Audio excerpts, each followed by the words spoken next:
first pick. Shen still available? Is that the third and final ban from G2? I think it is because Kennen is also open now. And this is one of the things Krepo and I were talking about before the game, how if you leave Kennen and Shen open, you can trade with Fnatic. If they go Kennen first pick, you get Shen for expect. Oh, and this is why the Syndra ban, but did they miss a ban? Yes, they did. Okay. So I was about to say, like, this is why they go for a late Syndra ban, because they want to see if G2 early ban or early in Soul. Because then obviously Syndra goes up, but now they're in a bind. They have Syndra, Kennen, and Shen, and which one do you pick? And I think a large reason why Kennen was so good for Fnatic is because they pick it in the second pick phase for one, and Shen helps it a lot. So Shen is more important. I think Shen helps Kennen more than the other way around, because Shen can still help Kalista, etc. too. And I want to see Kennen now from G2. Good. So they take Kennen away and they take Elise away from Broxah. So Broxah will most likely go Lee Sin right now. And G2 eSports still have that Syndra ready. But it forces them to pick Lee Sin here already, or else they're getting squeezed. Oh, it will get banned if they don't pick it, yes. And Broxah is a guy who's dominated on 2 champions. Not really shown a whole lot on anything else. Does he have anything else? We had that same narrative in the semi-finals. If it's not Lee Sin, Broxah's donezo. And his Elise came out of the brackets now again. Similar early game playstyle. It's going to be Kha'Zix over the Lee Sin. And this is where it's so good that we have this new ban system where we have a second phase. Because you're already thinking, if you're Fnatic here, are we going to ban out the Rumble, you know, to force this Kennen maybe into the AD carry position? I think we're going to see Ekko here now from PerkZ as a response. Ooh. And this is a good thing by having that flexibility and that last pick in this red side. Because if Syndra did not get locked in by Fnatic, PerkZ will take it and ban the counters. Yeah. And now PerkZ actually get a fine matchup for him to play. And they forced Fnatic's hand, I felt like, with some of these picks, the Shen and the Syndra. Yeah, but Kennen has seen limited success on the stage. Obviously G2, they're removing the 2 strongest niche AD carry picks that Rekkles has left. Probably the Twitch and the Kalista then, I imagine. I don't think banning out one and not both seems suitable, although Kennen AD carry is a fantastic matchup into Kalista. It's very interesting that Fnatic keep valuing the bans on Ashe and most likely Caitlyn right here, because their Ezreal, not the Zven, but the Ezreal, and even the Varus. But it scales up later. Picks. It does scale up later, very true, but Varus is then also an option if Zven wants it's that. Banned. You're right. That's why they've been doing it, and it's so easy to miss it, but like they've been banning out the trio all the time. They're banning out the 3 ranged poke champions, Varus, Caitlyn, and Ashe, forcing him to at least pick a scaling problem. It's like, not a problem now, it's like credit debt. Credit debt Zven. Like, we'll deal with him when we're already hopefully successful and we have the mid game, because we can't deal with him early. And that also weakens these range supports that Mithy loves playing, and it allows you, with your niche picks like the Twist, to get through the laning phase. Not as crazy as when we saw the Vayne pick, but Tristana, we have seen her a little bit, especially over in the LPL. Uzi has had a few games where he went pretty crazy on her. Played the Ruin King Rush, which is one of the reasons she can be used, but laning phase is still not the strongest, but it should be okay against an Ezreal. Yeah. No, it's really fun to watch. It also interacts pretty well against an Ekko. Having the ability to shoot an Ekko or a Kennen back at will with the ultimate definitely helps you in the mid game. And of course, this Thresh locked in for Jesiz banned both previous games in Phase 2 by G2 eSports. Mithy could go for the combo, which he's done a bunch, currently hovering the Lulu. He needs to lock in, once again, whatever support he prefers. Yeah, but Fnatic, again, looking for a bot lane skirmish with 3 or 4 people, not just 2. Yeah. I think this, the thing about Ezreal for me is his very early laning phase is still really strong. And when you pair that with range supports like Lulu, Karma, these kind of things, they also help him push. He can be so annoying to play against. So that's the thing for me with the double AD carry ban on the side of Fnatic in the second phase is you are investing a lot by still putting Zven on what is considered one of his comforts. Now it makes sense with the get past the first few levels and then Zven has to go full late game, but Ezreal level 1 is actually super strong too. You know, auto Q auto is actually one of the highest damaging trades you can do early on, and level 1 is the only thing that matters because that gets you lane control. Maybe we see Fnatic bring out one of their kind of new evolved level 1s to generate a small lead early in the bot lane. Could definitely be one of the level 1s where Shen can taunt over Dragon Wall and kind of hide behind people. There's a potential for another lane swap like before. This time around, G2 should be ready for it and might have an early ward up on top side to see if anything's happening. It's interesting because Fnatic, they don't have the same kind of gank pressure with the Kha'Zix either. No. So this is a little bit different for them compared to what we've seen. The 2 lanes bring this. All 3 lanes bring their own CC though. Flash play into hook. True. Shen Syndra QE plus Kha'Zix. If you slip up one time, it can definitely kill you. Well, that's what Fnatic will be looking to do. G2 this time around, I want to keep my eyes on PerkZ as well. He's got that sort of soft counter matchup. Ekko into the Syndra, also running teleport. So the option to help respond to wherever Fnatic decides to throw a party. The series is even at 1 game apiece. And Fnatic once again have a new duo in the bottom lane, Tristana Thresh. Let's see what they can do with it. Defending champions G2. 2 back-to-back titles taking on Fnatic. 5-time EU LCS winners. Let's see who's going to get closer to the final and the shot at picking up yet another. So coming into the game here, it is Trick on the Elise this time around. As Krepo highlighted, there's a lot of CC in the lanes for Fnatic. But it will be harder for Broxah with the early game impact. Early game impact, gentlemen. Rekkles has got himself a longsword and potions. Going into Sven's Doran and Single. So some extra sustain into the sort of poke lane, I suppose. Yeah, it's actually quite fascinating as both AD carries can technically start longsword 3 potions. But Zven, I've actually had the opportunity to chat with him a little bit about it. He feels so comfortable and so confident in his laning ability that he doesn't need longsword 3 pulse. He's like, you know what? I will get through my lane just fine on Doran's 1 potion. And there's never a situation anymore where people base faster and get a big item advantage, because you can always build together items with so many small components. Rekkles does not care about Sven's Doran's Blade in this game, because he's swapping again. Now, this is one thing I wanted to highlight from the last game, is there are other ways to sit and wait in the top lane. You don't have to sit in that river brush and walk in. You can also sit in the top lane brush, and then when Expect doesn't really realize they're up there, you can then actually catch him. But Expect could start Q and just Q into the brush. Yes, or he could wait. But most Kennen start W. Kennen starting Q gets punished really hard. But that's the thing, you almost have to adapt to this point. When there's already been a lane swap, he's not even thinking about it. And that's what shows. They're going to start trading. And here we go. Ooh, Jesiz, no! You're supposed to not do that. But it doesn't matter. They can still keep going. Because Expect, let's check what he's skilled real quick. I can't move this mouse, Trevor. I got you, I got you. W first. W first. So he's screwed out of luck in terms of lane swap, holding, he can't range farm, and Tristana is a demolitionist. Every single wave, she will get a lot of benefit from that E. It will not be enough though in a lane swap to get down that tower fast enough. Trick again, fighting against sOAZ. Notice on your minimap, guys, how Thresh has already left the lane. It is Rekkles alone sitting up there. This is what they wanted to do the last game, to try and funnel a bit more experience into Rekkles. He's level 2 now. Jesiz rejoins. Let's talk about lane swap trade-offs though, because they are going to lose first turret gold. They need to gain it from somewhere else, and a way to do that could always be in the jungle, and that is why sOAZ went so aggressively early on. But the problem for Fnatic is that, in my opinion, the answer to the lane swap for G2 is to take this bot lane tower and then potentially threaten another tower down the bot lane, force Rekkles to recall early and come down to and defend, because nothing stops G2 from taking 2 towers bot lane. It's an AD carry support sitting top lane. There's only 1 or 2 guys who can defend. Yeah, and we have the relic of our race cam here, but that's not the modern day age of lane swaps. It's not a race. It's not about this first turret. It's about trading and funneling experience and resources. So we technically actually need to just look at the minimap to see what's going on here and who gets ahead. As it stands, G2 get tower, first blood gold in their favor. Rekkles, as well as Jesiz, starting to recall there, and Broxah has cleared out that top quadrant of the jungle. Yeah, and if you look at the junglers, a jungler like Kha'Zix, power farming in this jungle also gets him ahead. I think he has essentially 3-buff Trick, and he's spiraling out of control and experience. This is the problem for Trick, is that when he's obviously doing his top side and it's a lane swap, it's 2 or 3 guys from Fnatic walking into his jungle, forcing him out. And then he can't really go to the bottom side because that's where Broxah starts. So Broxah starts opposite side of the map, gets his camps, and can then go into the top side after sOAZ.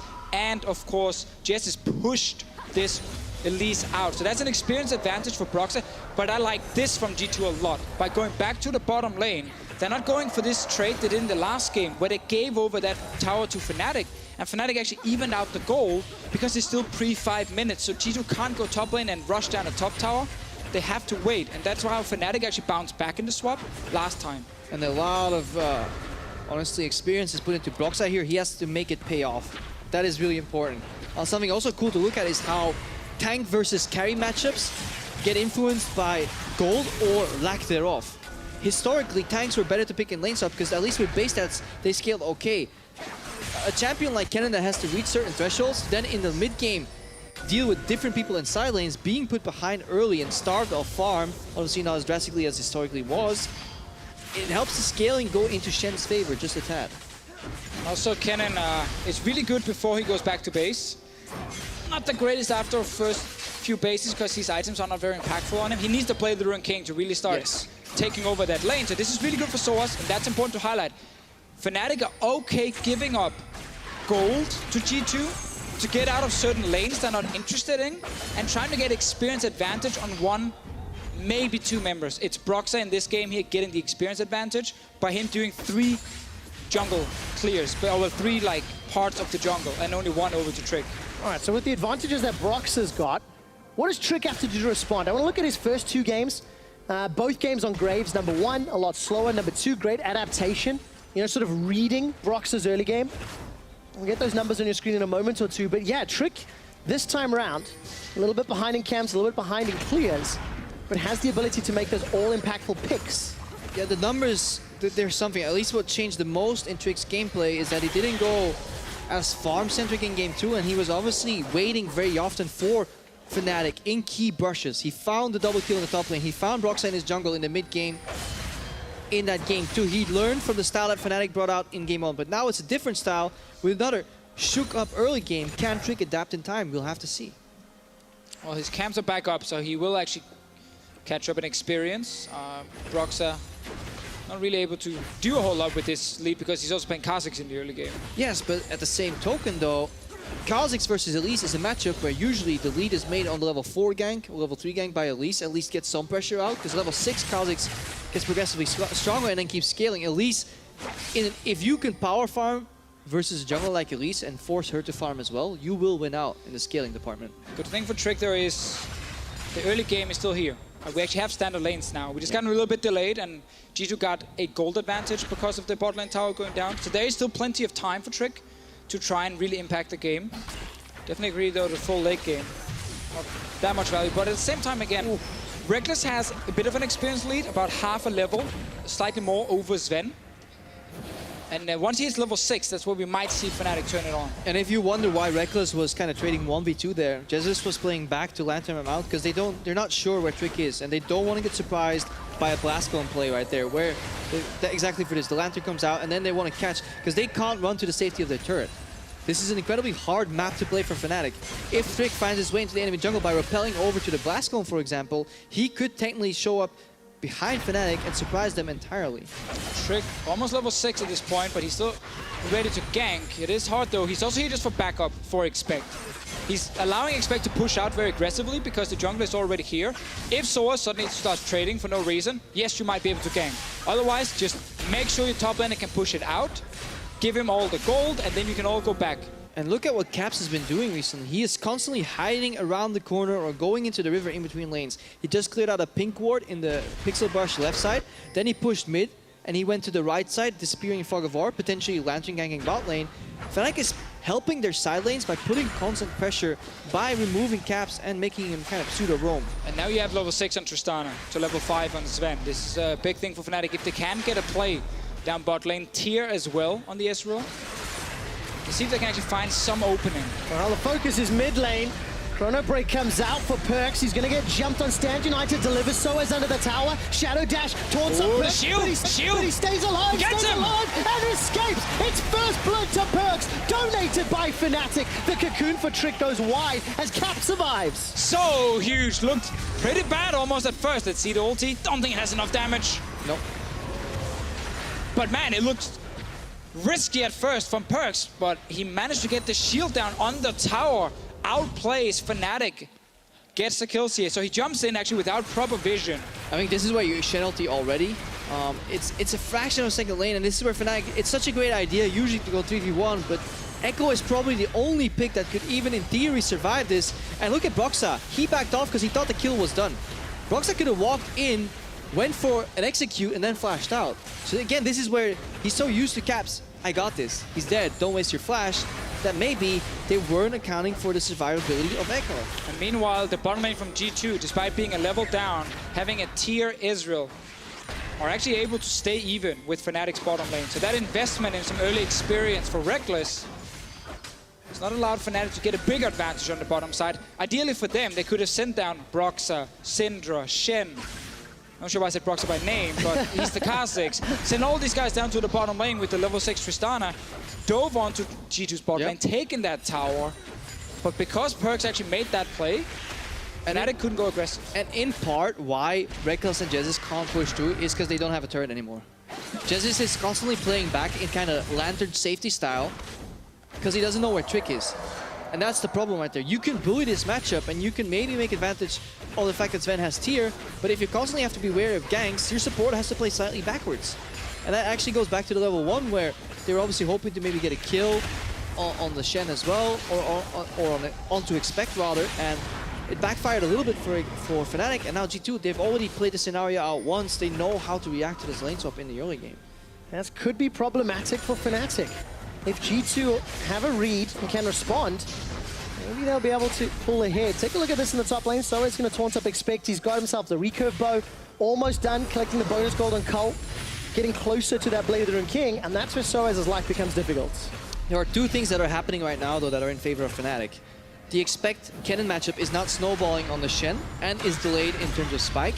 And in the bottom lane, usually Zven and Mithy are the ones who decide when they base, but they're still getting pushed in. Now, PerkZ is low. Well, Caps is going to sidestep the ulti. Caps still looking for safety. Cleanse available, but no flash. Cocoon connects. There goes the cleanse under the tower. 2 shots for PerkZ, and Caps stays alive. I love so many of these small plays happening right now. Like the movement from Caps as well, knowing exactly where PerkZ is going to ulti back to. So he steps out of it, doesn't take the damage. Instant cleanse on the gank here from Trick. Really small things that shows the mechanics of some of these players. Under pressure. Like this is not just sitting at home. That's the Kha'Zix. Oh, look at that damage. That's Kha'Zix mechanics, by the way. He waited for him to walk in, he right-clicked and pressed Q. It is Kha'Zix mechanics.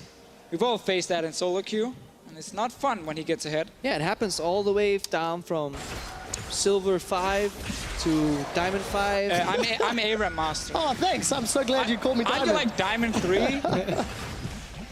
Well, guys, there's a game going on. With the amount of games you play, you can't talk. That kill allows Fnatic to get their first tower as well. The tier build has finally been upgraded to a man immune for Sven. But yeah, Fnatic, after the sort of ability for Caps to survive in the mid lane and then unfortunate catch by Trick in the jungle, they're right back into this game. Yeah, it takes you back to game 1 as well, where G2 were fine until they overstepped a bit. Then they understepped in game 2. Yeah. Got to the late game though. Overstepping again here. A few cocoons missed by Trick as well. I hope it doesn't get to his head, because this game could have snowballed already for G2 if he hit that earlier cocoon in the mid lane, for example, or the kill on Caps just now was very close. Twice Caps survives where he could have died. Yeah. It's actually such an interesting thing about Trick and his history here in Europe. I always feel like with Trick, when everything is going well for G2, he's like the most consistent member. Never really seems to have like a bad game, except for these moments, especially in international tournaments, where then something goes wrong and then Trick seems to suffer the most. Now, I think last game he kind of showed how he could bounce back and take on Fnatic head on. This game here, though, with Elise, it is tough because he was actually trying to catch up. Then he died 1v1 to Broxah. Oh, Mithy. So unfortunate. Uses the blast cone over the wall. Wild failed flash as well. Face plants. Not going to be able to get over the wall. Mithy still survives. The damage isn't enough. Buster shot comes down from Rekkles, but he's not forced to run away. PerkZ, chrono breaks to safety. Here comes Expect. The slicing maelstrom is tearing Fnatic apart. They're running for their life. Flashes over the wall. Sven's used the arcane shift. Cocoon at max range. Trick sets it up for PerkZ to knock it down. Oh, it looks so good for Fnatic at first, but Mithy, this is called the bait flash for Fnatic to actually invest everything on trying to kill him. My first thing that's problematic for this play from Fnatic is that Kha'Zix and Syndra are not there. Jesiz also doesn't pre-buffer the box, so Mithy is not slowed. If you box before you hook, you can one-shot him. You have to do that, because look where Syndra is. Syndra was basing, canceled the base, and now starts walking. So this is a problem with Fnatic's kind of over-aggression. They're opting into a play where only 3 members are participating versus a lot of teleports. And some good things here as well for G2 and kind of their adaptation between the games. As we get a dramatic camera switch around. Instant TP from Expect. Yeah. That was one of the problems in the first game. Adaptation in the lane swap as well, by going back down to that bottom lane and saying, you know what, we can lane even despite being 1 level down. And it actually slowed down Fnatic. Remember, this very fast-paced early game. So G2 are showing like very quick adaptations between the games, which is very good for them. And this mid lane matchup is so centric. Like, we came in hyping Zven versus Rekkles. You know, the marquee matchup. But honestly, it's been Caps versus PerkZ, because now PerkZ has Caps in lockdown. Once he hits Merc's proto belt, Ekko has the pressure in this lane, which means Caps is on the back foot. And Ekko can go to the side lane. Syndra cannot. If you go to side lane as a Syndra to try and match the Ekko, you will just die to like Elise, TP Kennen, might even die 1v1 to the Ekko, because these very long lanes are so in favor of PerkZ. So Caps kind of going to rely on being able to create a pick with his team around the mid lane. Oh, look at this. Yeah, it's not very fun to play. This is disgusting to deal with. And that's why Fnatic are falling apart right now. They're looking for an answer in the bottom lane, though. Okay, Trick goes in, but I don't think he wants this fight. Here comes Broxah. Needs to find some time. Trick's able to repel to a ward. Stand United, gonna save Broxah for a few seconds longer, but only to allow time for PerkZ to arrive. And PerkZ 4-0-1 on Ekko. PerkZ is making a statement game here. He was involved in the top fight, now in the bottom fight after solo killing Caps. Obviously, he got help from his team. They were ganking for him in the mid lane, but he's really taking this counter pick to the extreme with the Ekko versus Syndra matchup. PerkZ has been criticized so much by the community entire last year. You cannot criticize his performance this split. He's been one of the most consistent members in the EU LCS. He's gotten much better in the early game. He's been able to get CS leads. He's actually the highest CSD difference for all mid laners in Europe. And a game like this, against Caps as well on Syndra, PerkZ here with the Ekko is really showing how good he's actually playing this year. Yeah, he's making a statement for being the best mid laner in Europe. I think he was already kind of rated that among a lot of experts. I think the Aurelion Soul pick works because PerkZ is not used to playing against it. But a lot of these other matchups, he has practiced to the extremes and he knows the ins and outs. This guy has gone through a history of being mechanically proficient in Spring, going in almost like a donkey sometimes. Just go, go, go, fight, fight, fight, to then catching himself and playing too passive, and now he's trying to go in between. Gentlemen, we're approaching 17 minutes into the game. G2 have got a very sizable lead. And if they pick up the series, they manage to go to Hamburg, two-time defending champion, right? Fnatic, 5 LCS splits. Alliance have got 1 to their name. Like, these two organizations are the 2 winningest organizations in the EU LCS. Yes, winningest. Nice England, though. But yeah, the two they most win a lot, I agree, Trev. the 2 most winningest organizations. For G2, it'll still be tricky to play out this mid game, because Kennen on the side lane has seen a lot of failures in European LCS when trying to execute mid games. Luckily, this Kennen doesn't need to carry a damn thing. He just needs to actually sit and push a wave. Participation trophy for expect. Exactly. There you go. Expect you push minions. It's about PerkZ. Put PerkZ in that side lane. Whoever goes against him, he will kill. Like if it's Rekkles or something. Fnatic might try and answer by keeping Jesiz Rekkles in the side lane together, so they play 2v1 against PerkZ. And then we get to judge PerkZ, because one of his main flaws in summer was the amount of deaths on side lanes that he got when getting greedy, even when he had leads early on. Obviously, I think right now he is too far ahead to even potentially die, and he's also on a champion that is, you have to try to die on Ekko on the side lane. But so basically what's happening right now is that Fnatic are keeping, as I said before here, Rekkles and Jesiz on the side. This stops PerkZ from becoming a pure split pusher because he can't deal with the 1v2, 1v3 at the moment. And that means G2 is actually matching with Zven and Mithy. They can still swap it around if they want to, but obviously there's a lot of wave clear from Syndra. Yeah, but it also helps that Ekko is just so good into Syndra. Everything working out for PerkZ. If you look at the inventories right now, Fnatic definitely agreeing to the refillable potion strategy. 5 of them on the inventory. Recycling is important. A plenty for the G2 squad. And as we get close to 20 minutes, G2 with this lead, they are 9-1 when it comes to win-loss, when the team has secured first tower and first blood.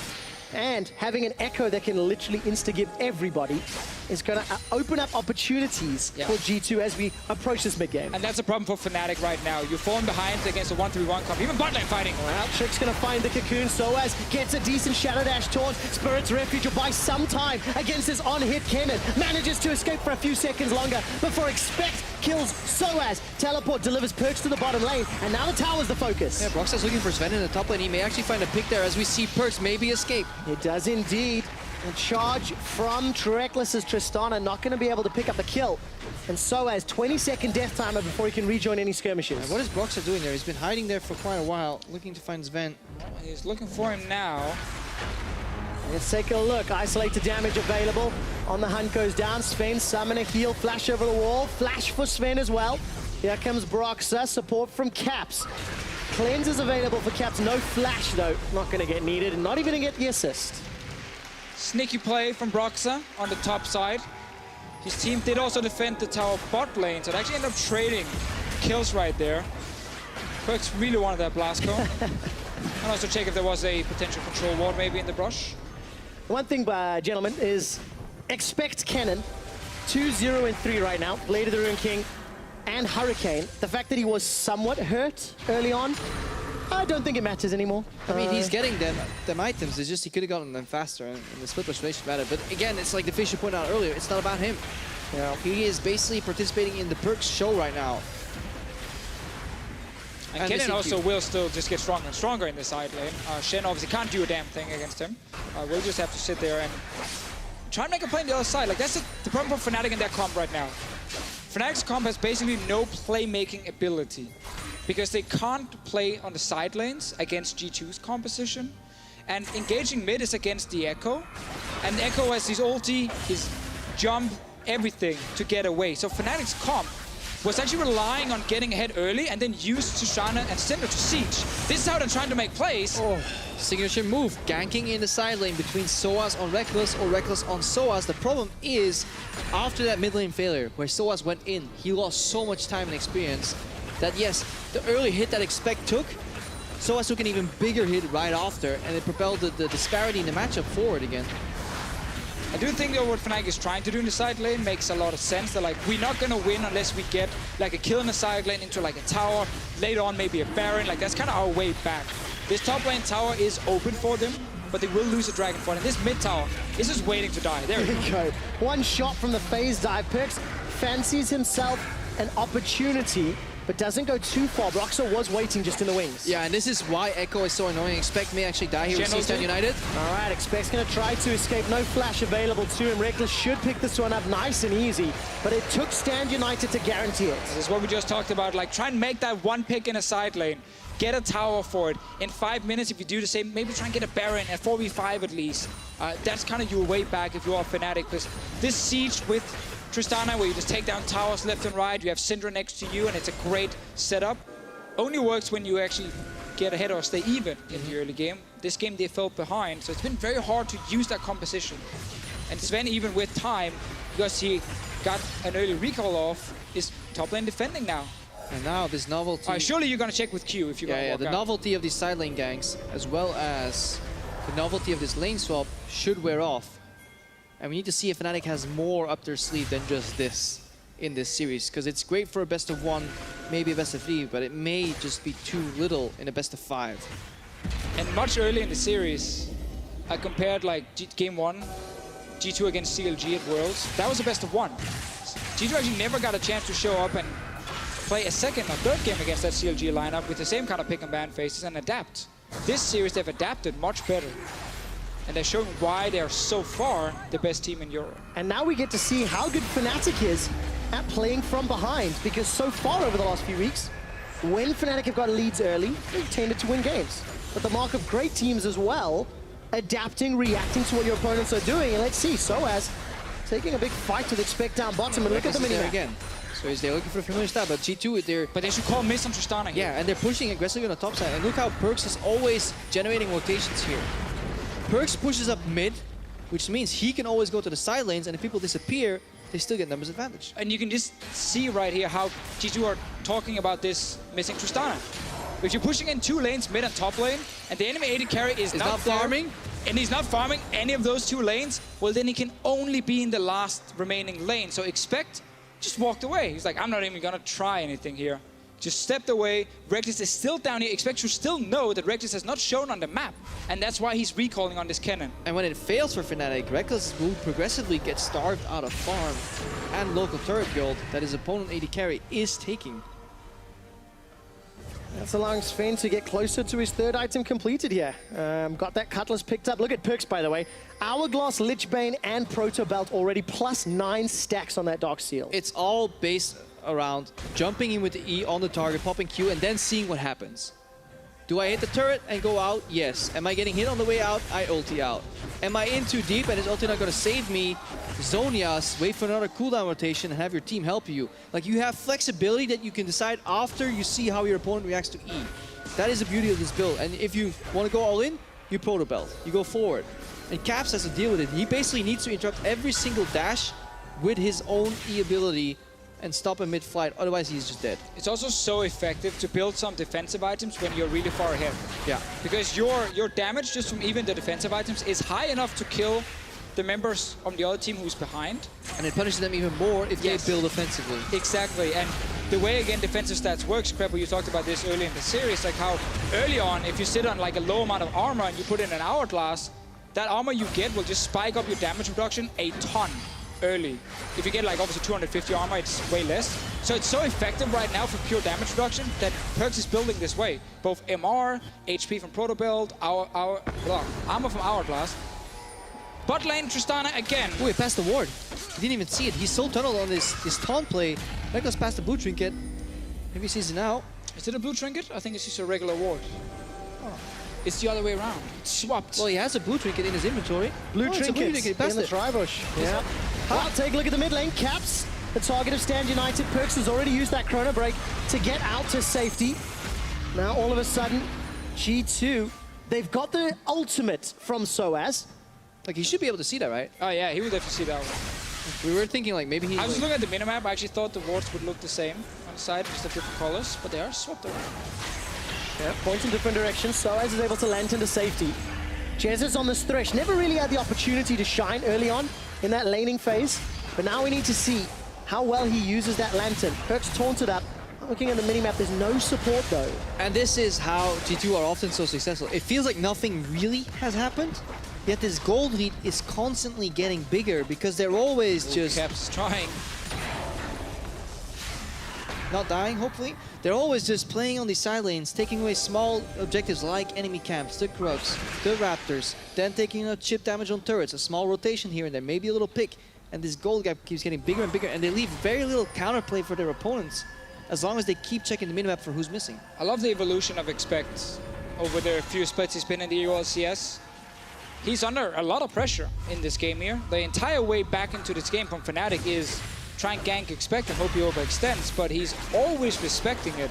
And the reason G2 are playing it like fairly slow now is because they know once they're strong enough to safely take Baron, they can just instantly start it, and then you get a big fight in favor of G2 around it. They're actually not that much in a hurry because we're only 27 minutes in.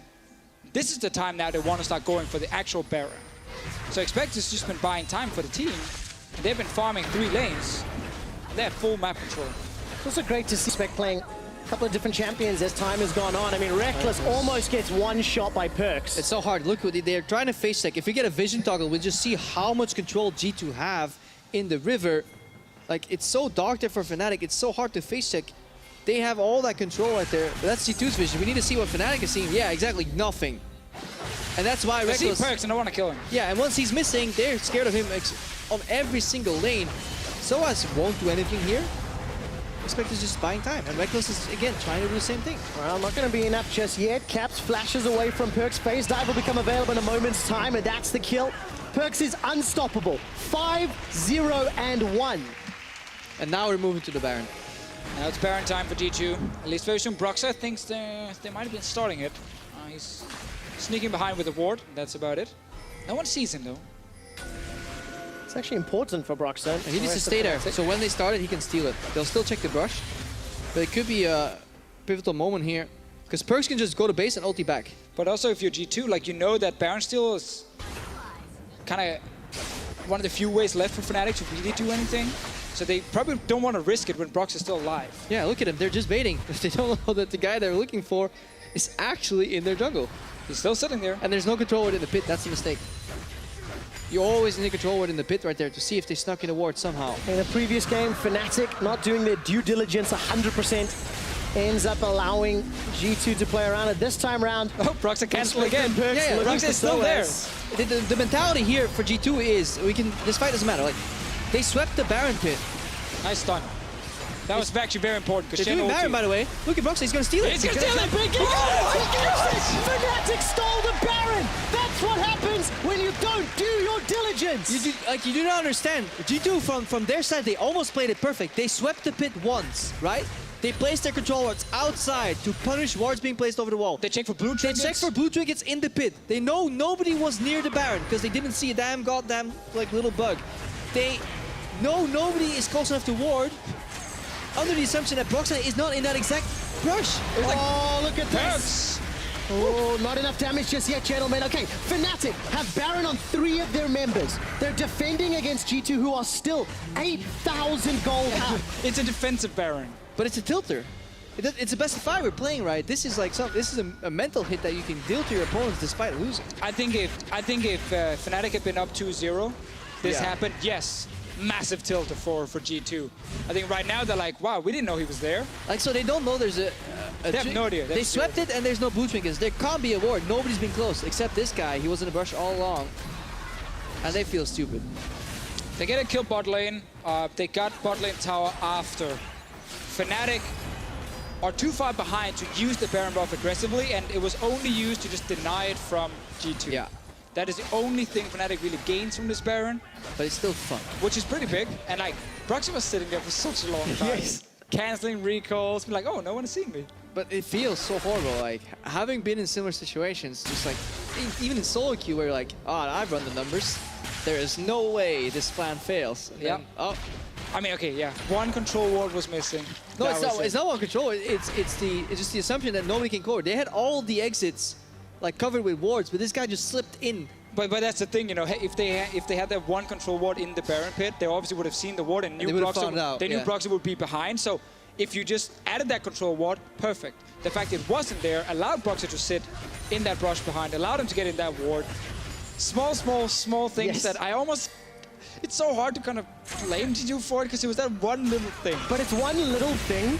Luckily, in a game where G2 was 7,000 or 8,000 gold up, right? It didn't have the same impact. Had the game been more even, obviously, significantly more impactful. G2 are still 9,000 gold up. I mean, every single metric they're in the lead, except for Baron. But from a morale point of view, even if G2 don't take a hit, Fnatic may find more confidence. Because there's a difference between losing a game 3, getting smashed 20k down, and getting macroed to hell, as opposed to saying, you know what, we had key moments where we went for unconventional style, and we got something out of it. Now, I think though for Fnatic, at this point already, you're also a little bit kind of thinking about this blue side is a problem. G2 obviously picked red side in this game, came in with a good strategy. We talked about it in Champ Select a lot.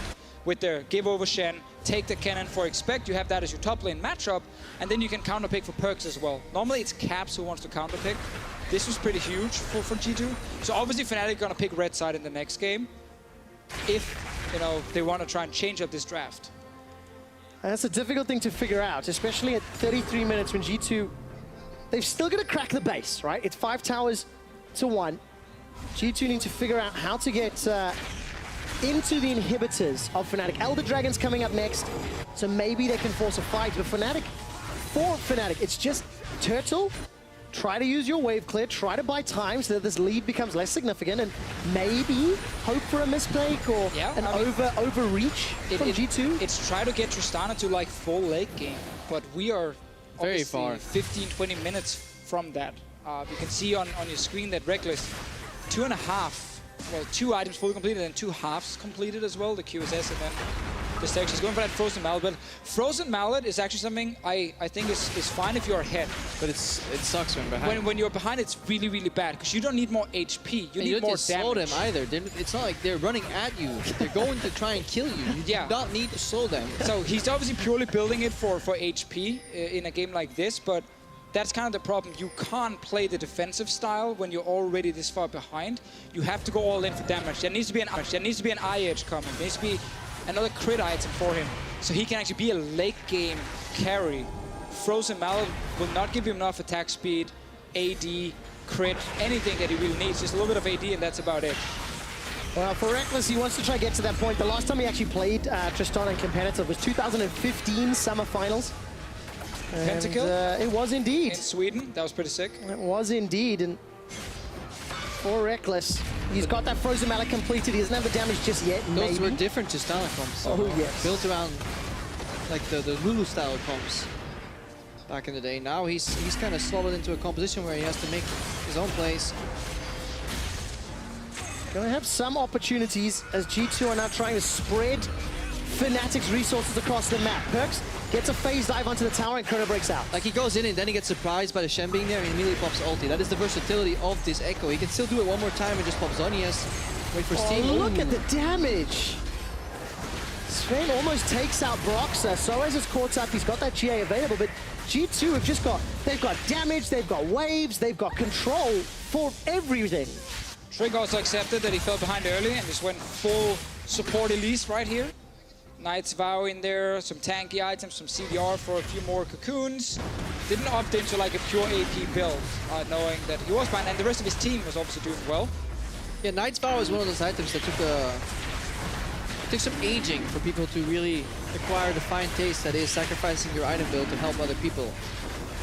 Progressively, as more and more people got autofilled in support, they warmed up to the idea that being a team player actually can get you victories. It can. Or you can play like Brand and build full AP and actually win more solo queue games. Is that where Brand came from? Is that the genesis of this? Brand is one of those situations where autofill happened and the guy is like, I'm not going to play support, I'm actually going to play carry. And then people realized, huh, that's kind of legit because of the stun. And the damage obviously early on.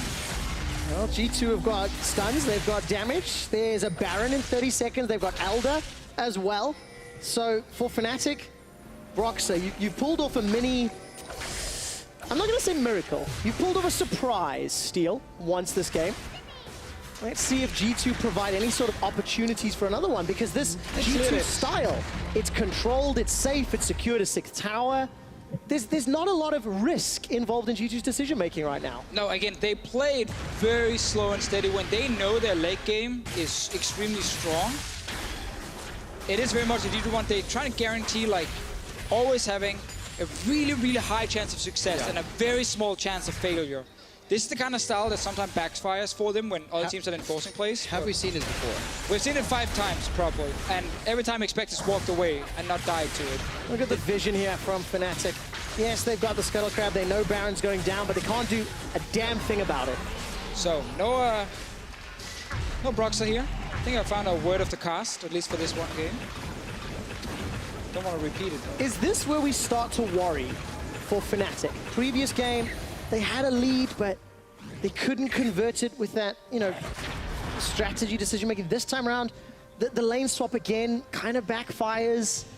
I don't think it was the lane swap. I think it was the gank on the mid lane, right, that really snowballed the game. He got PerkZ ahead and sOAZ behind. 2 pivotal members in his game. Yeah, after they won their early game in the second game, I don't think you should be too concerned specifically, because they were actually playing that comp for like 25 minutes really well. They were pretty far ahead.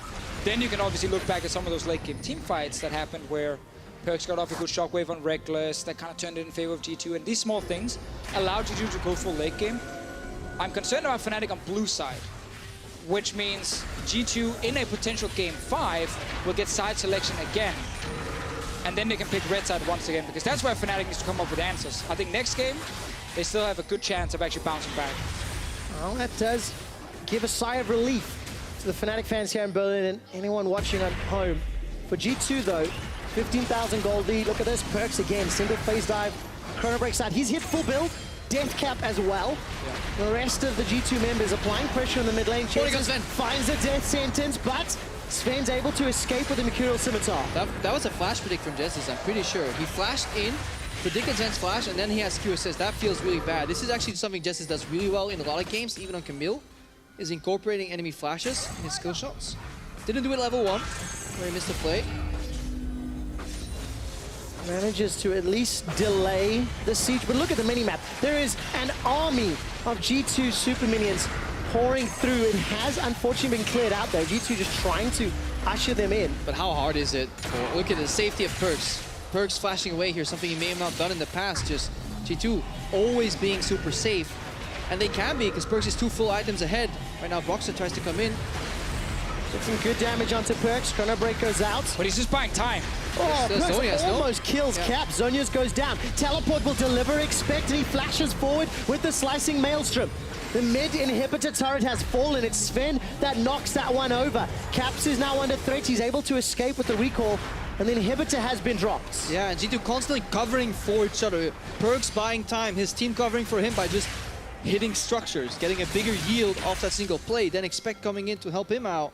And in the end, nobody dies, and they finally break open the base here. Well, it is a 20,000 gold lead almost for G2. And it means that Fnatic will have side selection in game 4 very, very soon. Mithy and Sven bottom lane. Trick, PerkZ moving up to help expect in the top lane. And look at sOAZ. He is being melted by this AD top Kennen. And this is one of the reasons why G2 don't have too many fans. I feel like that, or people that don't like their playstyle, because it's so methodical and slow. And counter in the last 20 minutes, we have seen almost 0 pivotal moments. No highlight reel where we can bump them all together and be like, oh, this happened. It's more like, macro. And yeah, nobody enjoys that unless you look at it in the bigger picture. But these guys are so consistently good at it that, yeah, it becomes so suffocating to play against if you're Fnatic. Sometimes becomes suffocating to watch as well. No, I can breathe. Well, G2, maybe get rid of the tie, Trevor. they've got themselves, not yet, soon. G2, all 3 inhibitors down. It is a formality of how they'll now move into the base. 5,000 gold on their previous Baron power play, 1,000 above the league-wide average. That's the difference in gold earned during the same time of the Baron buff than their opponents. And for G2, it's just another great game. They've responded to Fnatic shenanigans, they've adapted to picks and bans, and it's feeling like this support staff and the players and everybody's coming together throughout the course of the best of 5, you know, and G2 is an organization very proud of the growth in their support staff structure. And it's something that, you know, we haven't necessarily shone a huge light on throughout the course of the splits. I mean, it's actually interesting that today it's Youngbuck and then Ocelot sitting backstage with the guys. Assume obviously they're still getting a lot of help online from the other guys and when they are at the house, but they've not brought the whole crew to Berlin today. It's actually fun also, Ocelot was doing their kind of pep talk before the game coming in. The Spanish fire. 2 or 3, 4 minutes, he's kind of talking about how even if you fall behind, it's okay guys, because we're gonna be the better late game team, just keep it cool, keep talking, don't tilt. Like that has always been one of the big things for G2. But they definitely respect Fnatic as an opponent. Like, I mean, after game 1, I feel like you had to restart. But even before, we can't really get into it because they're closing out the base, so that'll be a point for later. I'll save it for the post-game. I'll have a moment or two.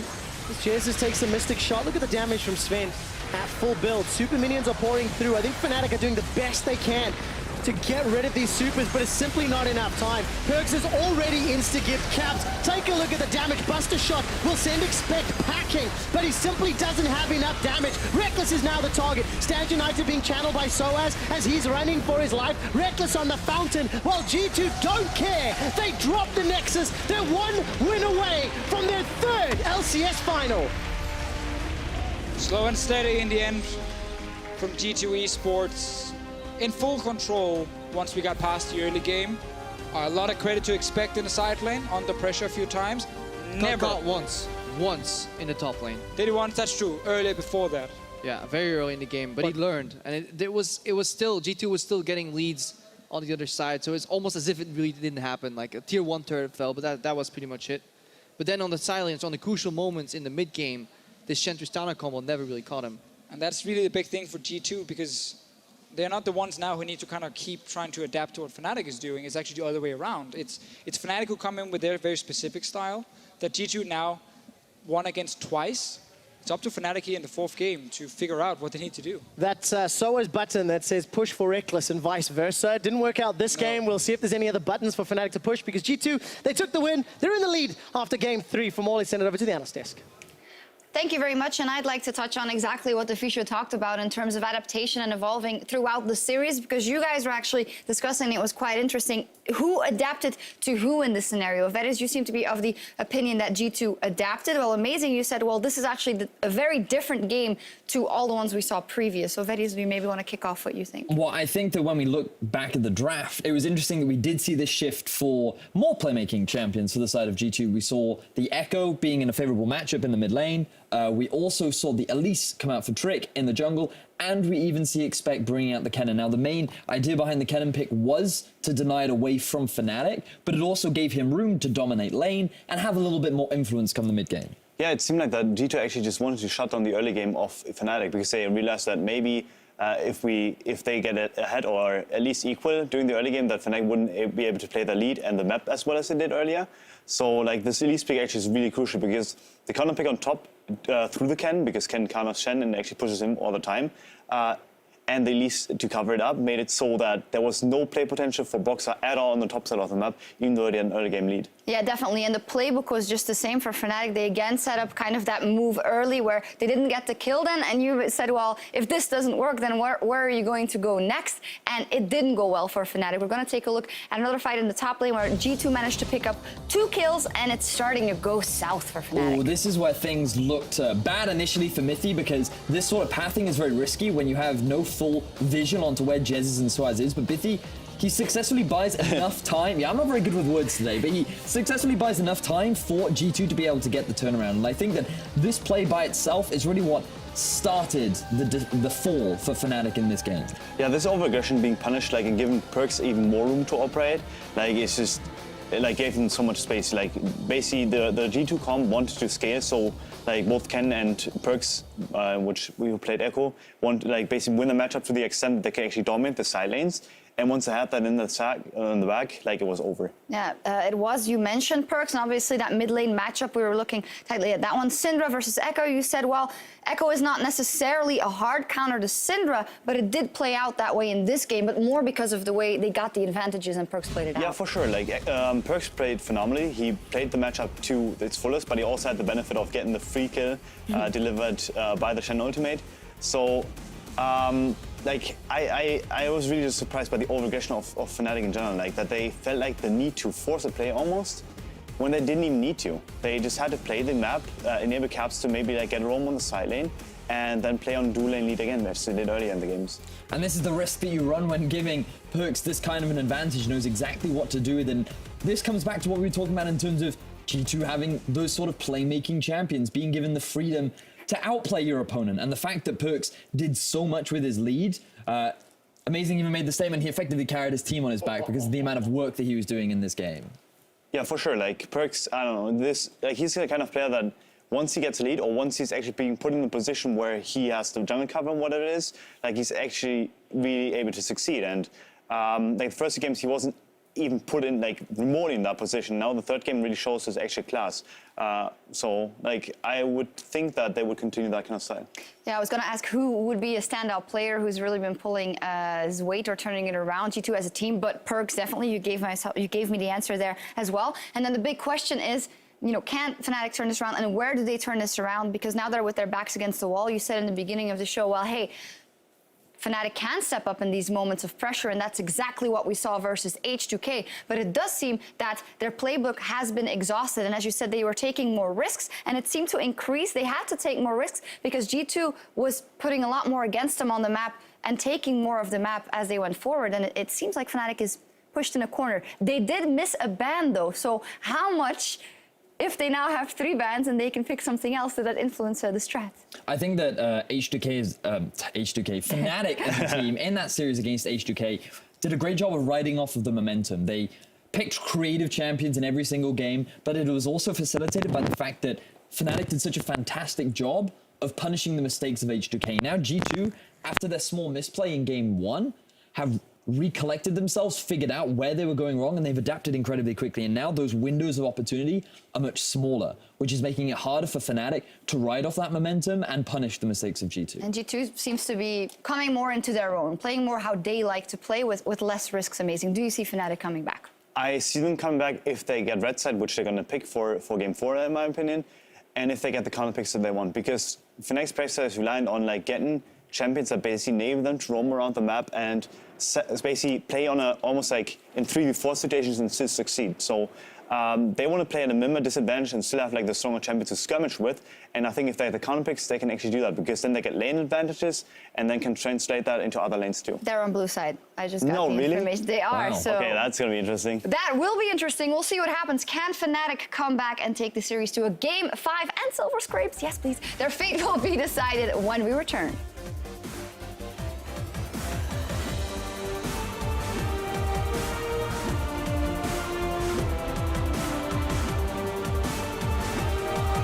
He's going to get jumped on stage. United delivers sOAZ under the tower. Shadow dash towards a break, but he stays alive, and escapes. Here comes Expect. The slicing maelstrom is tearing Fnatic apart. They're running for their life. Flashes over the wall. Sven to use the arcane shift. Cocoon at max range. No flash in. I have TP, guys. I have TP, don't worry. They're getting Baron, by the way. Look at Broxah, he's gonna steal it. He's gonna steal it. Fnatic stole the Baron. Rekkles is now the target. Stand United being channeled by sOAZ as he's running for his life. Rekkles on the fountain while G2 don't care. They drop the Nexus. They're one win away from their third LCS final.